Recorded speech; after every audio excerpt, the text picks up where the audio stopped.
नमस्कार। मैं doctor निशेंद्र किंजल्क healing tunes channel के इस एपिसोड में आपका स्वागत करता हूं।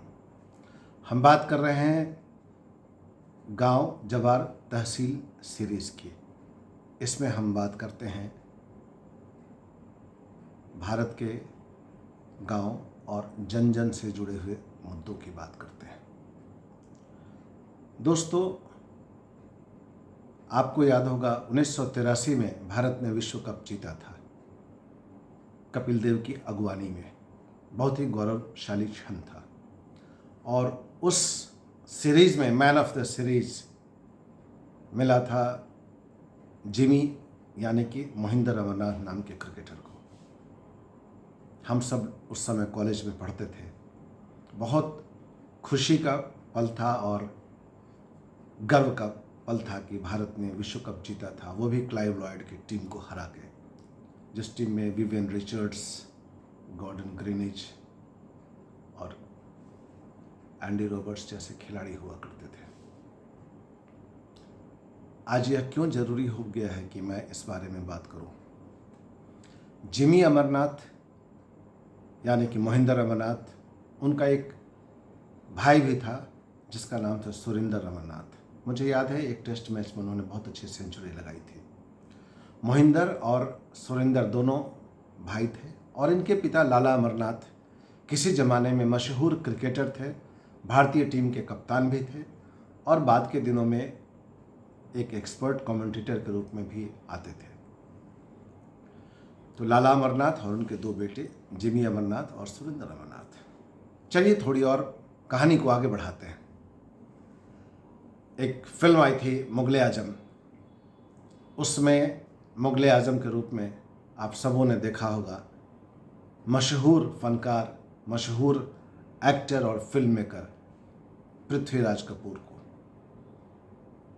क्या लाजवाब उनकी अदाएं थी और क्या लाजवाब उनके डायलॉग हुआ करते थे और क्या लाजवाब फिल्म बनाते थे। उनके बाद उनके पुत्र आए राज कपूर, जिन्होंने एक से एक फिल्में बनाई। आवारा, मेरा नाम जोकर, बरसात, संगम और कितनी ही बेहतरीन फिल्में दी और उनकी एक्टिंग का तो कोई जवाब ही नहीं था। भारत ही नहीं, भारत से बाहर भी लोग उनके एक्टिंग, उनकी फिल्मों के दीवाने थे, खास करके रूस में। तो पृथ्वीराज कपूर और उसके बाद राज कपूर आए और राज कपूर के बाद उनके तीन पुत्र रणधीर कपूर, रामपुर का लक्ष्मण आपको याद होगा। दूसरे पुत्र ऋषि कपूर, उनकी बॉबी फिल्म आपको याद होगी। और तीसरे पुत्र राजीव कपूर, जिनकी फिल्म राम तेरी गंगा मैली आपको याद होगा। पृथ्वीराज कपूर, उनके पुत्र राज कपूर, एक और पुत्र शम्मी कपूर, चाहे मुझे कोई जंगली कहे, और फिर शशि कपूर। और राज कपूर के पुत्र ऋषि कपूर, रणधीर कपूर और राजीव कपूर। थोड़ा और आगे बढ़ते हैं। ऋषि कपूर के पुत्र रणधीर कपूर, आप सब जानते हैं, बहुत ही बेहतरीन एक्टर हैं। और रणधीर कपूर की दो पुत्रियां करीना कपूर और करिश्मा कपूर, ये सब लोग अपने अपने ज़माने में क्या ही बढ़िया एक्ट्रेस रही हैं और एक्टर रहे हैं। क्या आप कहीं से कह सकते हैं कि इन्हें अभिनय के क्षेत्र में नहीं आना चाहिए था?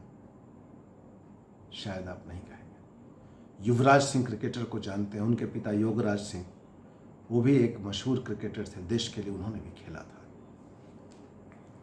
आज मैं क्या कहना चाहता हूं, इस देश में टाटा घराने, जमशेदजी टाटा ने जिस घराने की नींव रखी, उस कड़ी में आज रतन टाटा हैं। कितना सम्मान के साथ उनका नाम लिया जाता है। JRD टाटा का नाम कितने सम्मान के साथ लिया जाता है।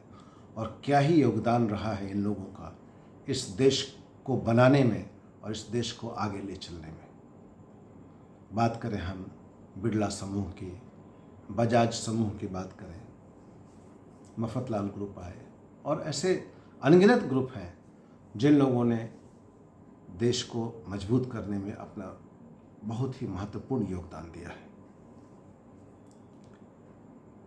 ऐसे जहाँ भी आप रहते हों, अगल बगल देखेंगे तो पाएंगे कि बहुत सी दुकानें मिल जाएंगी जो पुश्तों से, कई पुश्त से, पीढ़ी दर पीढ़ी लोग काम कर रहे हैं। एक ही व्यवसाय है, मान लीजिए कोई आढ़त का काम है, किसी का कपड़े का व्यवसाय है, किसी का किराने का व्यवसाय है, किसी की मिठाई की दुकान है।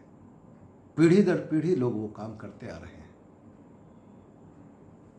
क्या ये गलत है? नहीं। यदि ये गलत नहीं है, बहुत से वकील मिलेंगे, बड़े बड़े वकील मिलेंगे जिनके परिवार में कई पीढ़ियों से वकालत का पेशा है। एक से एक अच्छे वकील इस देश को उन लोगों ने दिए। आप यदि फौज का एक लिस्ट उठा के देखें आर्मी में, तो पाएंगे कि बहुत से पदाधिकारी हैं, उनकी पीढ़ी दर पीढ़ी, खास करके पंजाब में आप देखें कई पीढ़ियां फौज में हैं। कोई कमीशन्ड ऑफिसर हैं, कोई नॉन कमीशन्ड हैं, कोई बहुत बड़े बड़े ऊंचे पदों तक गए हैं, ब्रिगेडियर जनरल तक गए हैं। परिवार में गौरव का विषय माना जाता है कि पीढ़ी दर पीढ़ी लोग फौज में सेवा दे रहे हैं। ऐसे ही बहुत से लोग मिल जाएंगे पुलिस में, प्रशासनिक सेवाओं में मिल जाएंगे, शिक्षा के क्षेत्र में मिलेंगे, चिकित्सा के क्षेत्र में मिल जाएंगे। मैं डॉक्टर हूँ, मेरी 2 बेटियाँ डॉक्टर हैं और मेरा बेटा भी डॉक्टर है। तो यदि एक पेशे के लोग अपने बच्चों को या अपने परिवार के लोगों को उस पेशे में आगे बढ़ाते हैं या उन्हें ये करना सहज लगता है, तो मेरे विचार से नेचुरल है, स्वाभाविक है। तो यह स्वाभाविक है, तो समस्या कहाँ खड़ी हो गई? अभी 15 अगस्त को मैं सुन रहा था, बड़ा एक महत्वपूर्ण दिन होता है जिस दिन लाल किले से भारत के प्रधानमंत्री देश को संबोधित करते हैं। ये 15 अगस्त जो भी बीता 2023 का, उस दिन हमारे प्रधानमंत्री जी ने जब देश को संबोधित किया तो उन्होंने कहा कि देश को परिवारवाद से बहुत खतरा है और इस पर काफ़ी जोर दिया, समझाए भी कि कैसे खतरा है। मैं बिल्कुल नहीं समझ पाया। थोड़ी बहुत राजनीति तो मैं समझ पाया कि इशारा किस ओर था, लेकिन इस परिवारवाद की क्या परिभाषा है, मैंने सोचा कि इस पर एक बार आप लोगों से बात करूं। जैसे एक कहावत है, जैसे मेरा कुत्ता कुत्ता तुम्हारा कुत्ता टॉमी।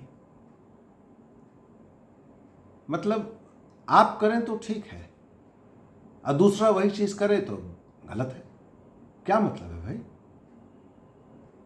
आप बोलिए कि राजनीति में परिवारवाद बुरा है, लेकिन राजनीति में परिवारवाद क्यों बुरा है? मान लीजिए कोई व्यक्ति मंत्री है, राजनीति के माध्यम से उस मंत्री का लड़का यदि चाहता है कि वो विधायक बने, सांसद बने, मंत्री बने, तो क्या गुनाह है इसमें? स्वाभाविक है।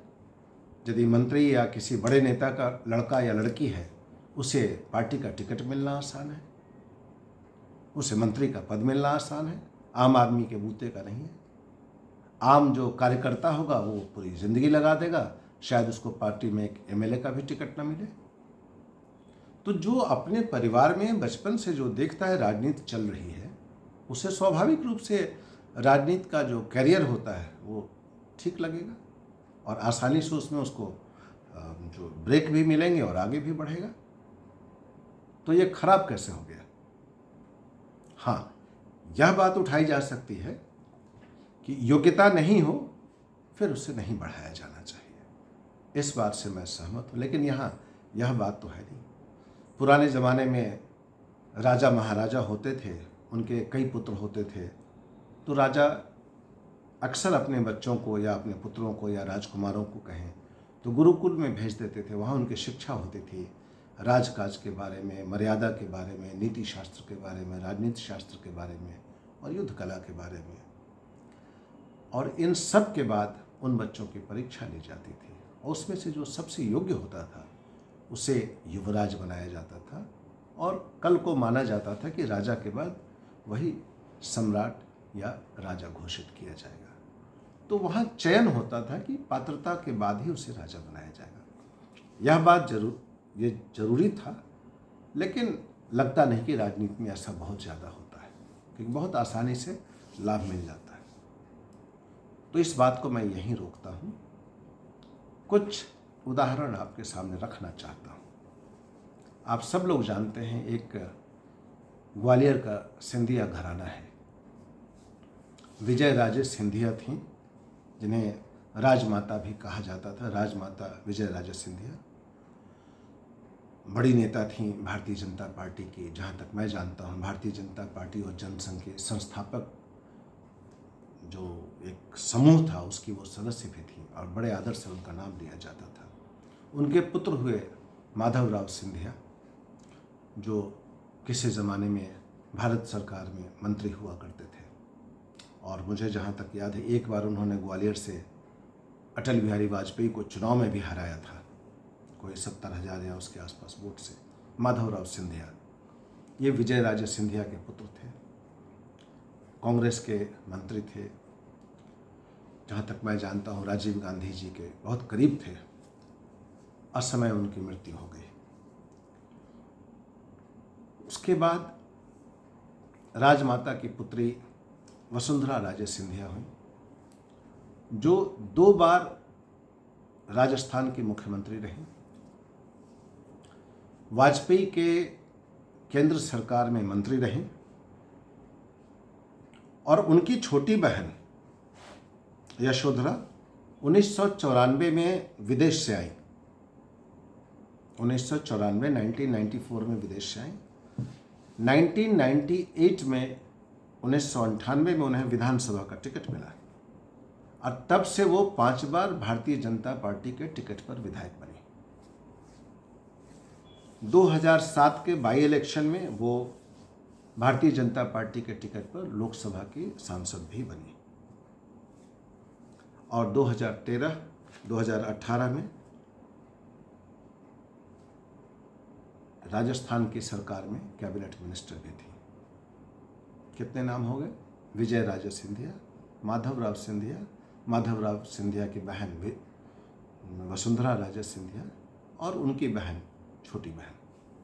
अब आइए, माधवराव सिंधिया के सुपुत्र हैं ज्योतिरादित्य।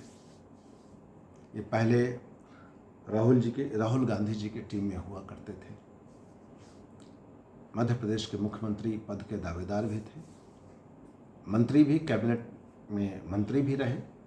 जब मनमोहन सिंह जी मंत्री थे, प्रधानमंत्री थे, उस समय मंत्री रहे।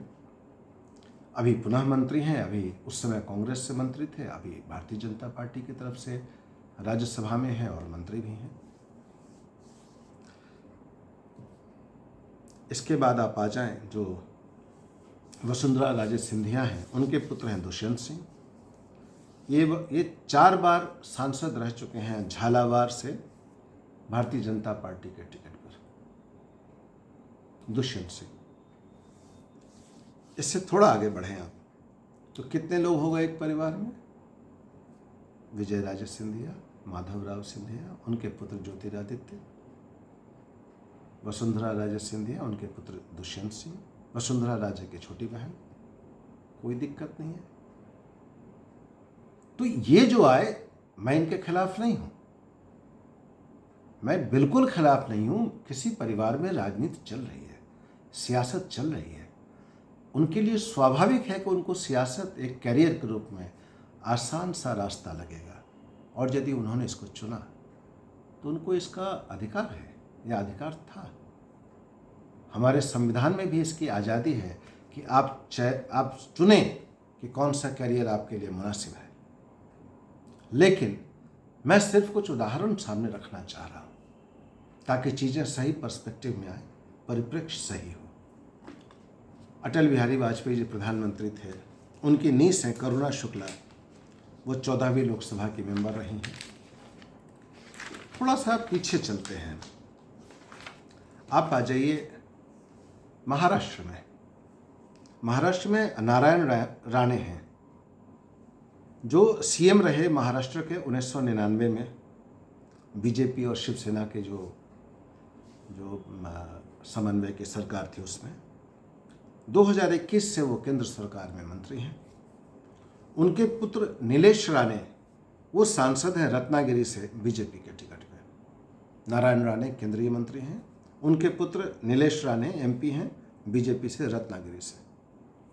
उनके दूसरे पुत्र हैं नितेश राणे जो कनकार्ली नाम के विधानसभा क्षेत्र से बीजेपी के विधायक हैं महाराष्ट्र विधानसभा में। अब आइए, एकनाथ शिंदे जो अभी मुख्यमंत्री हैं महाराष्ट्र के, उनके पुत्र हैं श्रीकांत शिंदे जो महाराष्ट्र में कल्याण लोकसभा सीट से भारतीय जनता पार्टी के सांसद हैं। एकनाथ शिंदे मुख्यमंत्री के पुत्र, कल्याण से भारतीय जनता पार्टी के लोकसभा सदस्य हैं। कोई खराबी मैं नहीं मानता, उनको अधिकार है। आइए, गोपीनाथ मुंडे, बहुत दुखद परिस्थितियों में उनकी एक हादसे में उनकी जान चली गई थी। बड़े नेता थे भारतीय जनता पार्टी के, कभी महाराष्ट्र के डिप्टी सीएम रह चुके थे, यूनियन मिनिस्टर थे भारत सरकार में। जब उनका निधन हुआ, सुबह में उनकी वो शायद एयरपोर्ट या कहीं से आ रहे थे और उनकी गाड़ी की एक्सीडेंट हुई नई दिल्ली में और उन्होंने उनकी जान चली गई। उनकी लड़की पंकजा मुंडे बीजेपी की महाराष्ट्र गवर्नमेंट जो देवेंद्र फडणवीस की थी उसमें मिनिस्टर थे, मंत्री थे बीजेपी के कोटे से। दूसरी बेटी हैं प्रीतम मुंडे जो कि बीड से भारतीय जनता पार्टी के सांसद हैं। एक और रिश्तेदार हैं धनंजय मुंडे जो महाराष्ट्र गवर्नमेंट में फॉर्मर कैबिनेट मिनिस्टर, मतलब पहले कैबिनेट मिनिस्टर हुआ करते थे। वो नेफ्यू हैं गोपीनाथ मुंडे जी के। प्रमोद महाजन जी बहुत बड़े नेता थे भारतीय जनता पार्टी में और माना जाता था कि वाजपेयी जी के उत्तराधिकारी कोई है तो प्रमोद महाजन जी हैं। उनकी भी आकस्मिक मृत्यु हुई। उनकी बेटी पूनम महाजन मुंबई नॉर्थ सेंट्रल से भारतीय जनता पार्टी से के सांसद हैं, लोकसभा के सदस्य हैं। ये कुछ उदाहरण मैंने महाराष्ट्र के दिए। थोड़ा सा आगे मैं चलता हूँ, हिमाचल प्रदेश की ओर मैं रुख करता हूँ। अभी हमारे भारत सरकार में मंत्री हैं श्री अनुराग सिंह ठाकुर। पहले भारतीय जो बीसीसीआई है उसके भी बड़े पदाधिकारी थे, जहाँ तक मुझे याद है। ये अध्यक्ष थे 2015 से 17 तक, बीसीसीआई के अध्यक्ष थे क्रिकेट संघ के, और 4 बार बीजेपी के सांसद रहे। इनके पिता जो प्रेम कुमार धूमल जी थे वो 2 बार मुख्यमंत्री रहे हिमाचल प्रदेश के, 2008 में और 1998 में, 1998 में। उनके पुत्र अनुराग ठाकुर जी आज केंद्र सरकार में मंत्री हैं। मैंने थोड़े से उदाहरण आपके सामने रखे। एक उदाहरण और रखना चाहता हूँ मैं। राजनाथ सिंह जी कभी गृह मंत्री हुआ करते थे और बहुत बड़ा नाम है भारतीय जनता पार्टी में। उनके पुत्र हैं पंकज सिंह।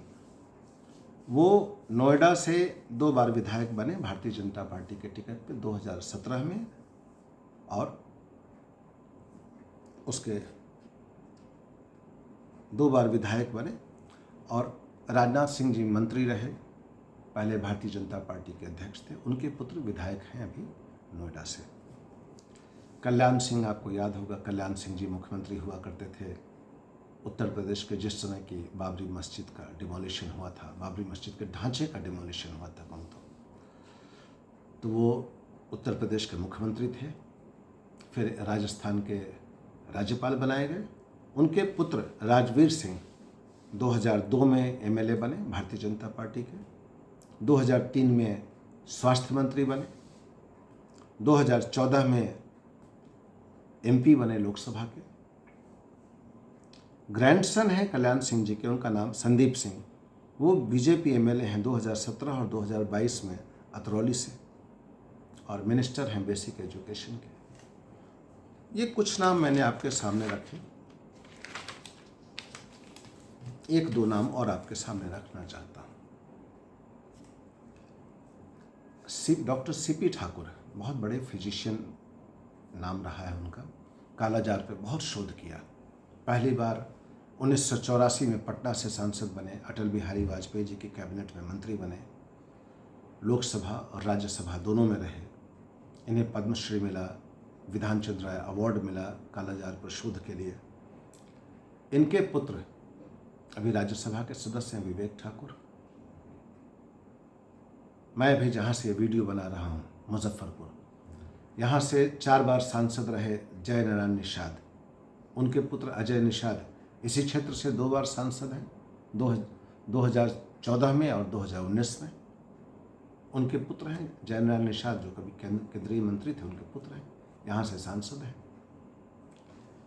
एक मुनीलाल जी थे जो सांसद हुए 1996, 1998 और 1999 में सासाराम से, जगजीवन राम जी का जो कभी क्षेत्र हुआ करता था वहाँ से, और वो अटल बिहारी वाजपेयी जी के मंत्रिमंडल में केंद्रीय मंत्री थे।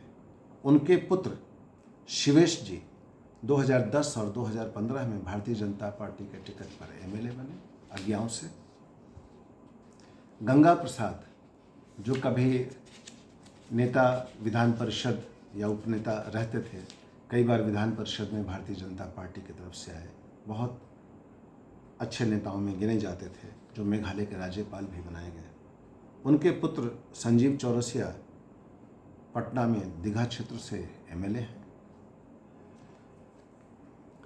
हाल तक बिहार में जो भारतीय जनता पार्टी के प्रदेश अध्यक्ष थे डॉक्टर संजय जायसवाल, उनके पिता डॉक्टर मदन जायसवाल, वो 3 बार बेतिया, मतलब पश्चिमी चंपारण में क्षेत्र है बेतिया, वहाँ से भारतीय जनता पार्टी के सांसद रहे डॉक्टर मदन जायसवाल।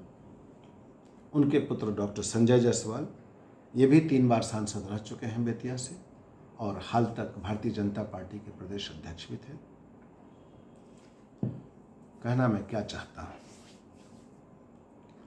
यदि परिवारवाद की बात सिर्फ राजनीति की बात करें तो लालू प्रसाद जी का परिवारवाद दिखता है। क्यों? लालू प्रसाद नेता थे, राबड़ी देवी फिर मुख्यमंत्री बने, उनके पुत्र हैं तेजस्वी यादव, स्वाभाविक है उनके पुत्र हैं, उनको राजनीति का अवसर मिला। लालू जी की लड़की हैं मीसा भारती, उन्हें राजनीति का अवसर बना, वो चुनाव भी लड़ी और राज्यसभा भी गई। वैसे ही रामविलास जी हैं, रामविलास पासवान अब गुजर गए, लेकिन उनके भाई रामचंद्र पासवान वो भी गुजर गए। पशुपतिनाथ पारस अभी मंत्री हैं केंद्र सरकार में, और उनके पुत्र हैं चिराग पासवान, वो भी लोक जनशक्ति पार्टी के नेता हैं। कहें करुणानिधि नेता थे तमिलनाडु में, उनके लड़के स्टालिन अभी मुख्यमंत्री हैं। एनटी रामाराव थे, उनके दामाद चंद्रबाबू नायडू नेता है। पहले कभी एमजी रामचंद्रन नेता होते थे, फिर उसके बाद उन्होंने अपना उत्तराधिकारी बनाया जयललिता जी को, वो वहाँ की मुख्यमंत्री बनी तमिलनाडु की। देवगौड़ा साहब का परिवार देखें, वैसे ही बहुत से परिवार, बहुत से उदाहरण मिल जाते हैं जहाँ राजनीति परिवार में चलती रही है। तो मैं सिर्फ यही कहना चाहता हूँ, मोतीलाल नेहरू जी राजनीति शायद सीधे तौर पे नहीं करते थे। मैं इलाहाबाद में भी काफ़ी समय रहा हूँ और काफ़ी कुछ मोतीलाल नेहरू जी के बारे में वहाँ जानने का अवसर मिला। आनंद भवन जाए, स्वराज भवन जाए, और वहाँ के जैसे इलाहाबाद के कण कण में मोतीलाल नेहरू जी की आत्मा बसती है। वहाँ बैठेंगे, लोगों के बीच में चर्चाएं चलती रहती हैं। उनके पुत्र जवाहरलाल नेहरू, देश के पहले प्रधानमंत्री, नेहरू जी की लड़की और उनकी बहन विजय लक्ष्मी पंडित और उनकी लड़की श्रीमती इंदिरा गांधी भारत की प्रधानमंत्री बनी। फिर उनकी हत्या हो गई। निजी गार्ड जिनका काम था उनकी जान की रक्षा करना, उन लोगों ने जान ले ली उनकी। कितना शर्मनाक और विभत्स था, नृशंस हत्या हुई। इंदिरा जी के बाद उनके पुत्र संजय गांधी आए, वो सांसद बने, लेकिन असमय वो भी इस दुनिया से चले गए। उनके पुत्र राजीव गांधी वो भारत के प्रधानमंत्री बने। जहाँ तक हम जानते हैं उनकी इच्छा बिल्कुल नहीं थी राजनीति में आने की, न उनकी इच्छा थी और न सोनिया जी की इच्छा थी। वो राजनीति में आए, प्रधानमंत्री बने। असमय उनकी भी हत्या कर दी गई। राजीव गांधी के पुत्र हैं आज राहुल गांधी, यह आज कांग्रेस के बड़े नेता हैं। उनकी बहन प्रियंका गांधी, वो भी कांग्रेस की महामंत्री हैं। यदि परिवारवाद सिर्फ नेहरू जी के परिवार तक ही सीमित हो और परिवारवाद का आशय सिर्फ यही हो कि जवाहरलाल नेहरू जी के परिवार में राजनीति है, इससे देश को खतरा है, यदि ये कहना है, मैं कोई कांग्रेसी नहीं हूँ, मैं कभी कांग्रेसी नहीं रहा। मैं एक दिन के लिए भी कांग्रेस की पार्टी की सदस्यता नहीं ली, बल्कि हमने जयप्रकाश नारायण के मूवमेंट के तहत छात्र राजनीति में जेल भी गया मैं और लाठियाँ भी खाई, वो कांग्रेस की राजनीति के खिलाफ। लेकिन ये कहना कि यह परिवारवाद देश के लिए खतरा है, मैं इसे सही नहीं मानता। और यह बात भारत जैसे बड़े देश के प्रधानमंत्री का पद, जिस पद पर आज श्री नरेंद्र मोदी जी बैठे हैं, उन्होंने लाल किले के प्राचीर से कहा कि देश को परिवारवाद से खतरा है। मुझे लगता है कि इस पर हमें अपनी दृष्टि साफ रखनी चाहिए। परिवारवाद हर पेशे में है, हर जगह पर है। परिवारवाद से देश को कोई खतरा नहीं है। यह जरूर है कि बिना योग्यता देखे हुए उच्च पदों पर बिठा दिए जाएं परिवार के लोग, यह सही नहीं है। यहां पर मैं अपने आप को नहीं रोक पा रहा हूं यह कहने से, भारत के गृह मंत्री हैं श्री अमित शाह जी, उनके सुपुत्र जयेश शाह का क्या योगदान था भारत के क्रिकेट में। मैं क्रिकेट को बचपन से फैन रहा हूं। अजीत वाडेकर जब कप्तान थे, उस जमाने से लेकर अभी तक कोई बता सकता है जयेश शाह जो उनके पुत्र हैं, उनका क्या योगदान रहा है क्रिकेट खेलने के, जो क्रिकेट का जो खेल का मैदान है उसमें, या कहें क्रिकेट का प्रशासक के रूप में, क्या उनका योगदान था, जो आज के तारीख में सर्वे सर्वा बने बैठे हैं बीसीसीआई के सचिव हैं। ये सही नहीं है। बिना योग्यता देखे सिर्फ इसलिए कि आपकी पहुंच है, आपको बड़े पद पर बिठा दिया जाए, ये सही नहीं है। मैं इसके खिलाफ हूं। ये सही नहीं है। मान लीजिए मैं डॉक्टर हूं, कभी मैं अपने क्लिनिक में नहीं बैठ सकता, मैं नहीं बैठ, तो क्या मैं वहां पर अपने अयोग्य पुत्र को, जैसे मैं मान लीजिए मैं मेडिसिन का डॉक्टर हूँ, तो मेडिसिन के इलाज के लिए मेरा जो बेटी सर्जन है उसको तो नहीं बिठा सकता। बेटा मेरा सर्जरी कर रहा है, उसको तो नहीं बिठा सकता। तो योग्यता बिना देखे परिवारवाद के नाम पर आगे बढ़ाया जाए ना, ये गलत है। लेकिन सीधे यह कह देना कि परिवारवाद से देश को खतरा है, ये मैं कहीं से सही नहीं मानता। रही बात राजनीति की, इस देश की जनता जागरूक है, उसे पता है क्या सही है और क्या गलत है। अब वो पहले वाला ज़माना नहीं रहा। अब लोग समझते हैं, बातों को समझते हैं, उन्हें मालूम है कि क्या कहा जा रहा है और इसके निहितार्थ क्या है। तो दोस्तों, मैं आज इस बात को यहीं ख़त्म करना चाहता हूँ। इस देश को परिवारवाद से नहीं खतरा है, गलत प्रचार से खतरा है और चीज़ों को तोड़ मरोड़ कर सामने रखने से खतरा है, और सही दृष्टिकोण बिना अपनाए हुए किसी की आलोचना करना, यह मैं समझता हूँ मुनासिब नहीं है। और यह वीडियो मैंने अभी बनाया सिर्फ एक नागरिक के नाते। मुझे लगा कि मेरे भी बच्चे हैं, वो सब डॉक्टर हैं, अब मैं खुद भी डॉक्टर हूँ, क्या खराबी है इसमें। अपना ध्यान रखें, स्वस्थ रहें। हीलिंग ट्यून्स चैनल को यदि आपने सब्सक्राइब नहीं किया हो तो ज़रूर सब्सक्राइब करें।